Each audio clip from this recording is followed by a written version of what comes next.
It's true that I am tweeting. I got thrown into it from a cold start, not even knowing what it was, because I built a website, and my website building cohort said to me, "You have to Twitter." And I said, "What?" It's like the Robin thing. I said, "What is that?" And they said, "We will tell you." But they didn't really tell me. They just told me how to set up the account.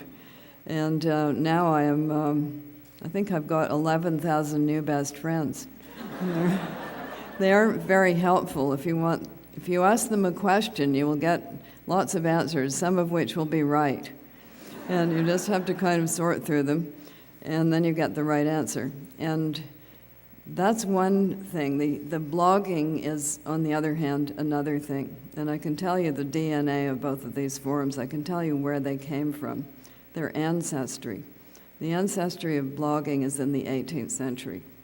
And it's the personal essays of Addison and Steele, which would not have been able to appear unless a new technology appeared, and that was the sheet newspaper.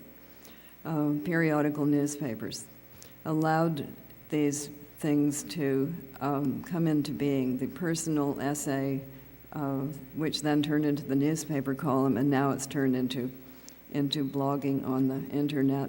And it's hard work.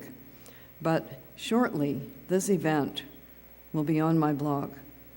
As soon as I catch up with Chicago, you're next. So you have to behave yourself. Now I'm going to tell you about this book, which is called The Year of the Flood. And it takes place in a future. I reassure people. They say, "Isn't this kind of a dark book?" Because it does involve the wipeout of almost the entire human race. I say, well, first of all, there's jokes. And second, it's only a book. You can do that. You can do the Scrooge thing the morning after and say, "It was only a dream. I have another chance."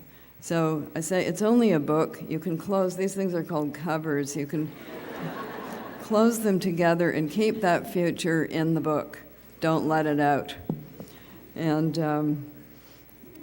that's my hopeful thing, one of the hopeful things that I say. There are 3 voices in the book.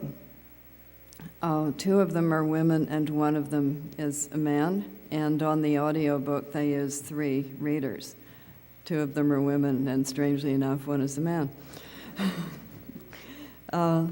In the future, the book opens after the wipeout of almost the whole human race has cheerfully occurred. And the 2 women have survived it, one of them because she has locked herself into a spa, which I think would be a good place to survive such a thing. There's lots of pink towels, and the facial products are edible. Indeed, a lot of facial products now are. I did the research on that. You can get something called lemon meringue facial, and you can put it on your face, and you can also eat it. And apparently chocolate, I'm very happy to hear this, chocolate has cosmetic properties. So you could, in fact, cover your face with melted chocolate. And people are doing that. I missed a step. I could have put it on my blog, but I missed it. And it was in Vancouver, where I was staying at a very green hotel, and it was such a green hotel that the chocolate personal massage bar in the room was organic.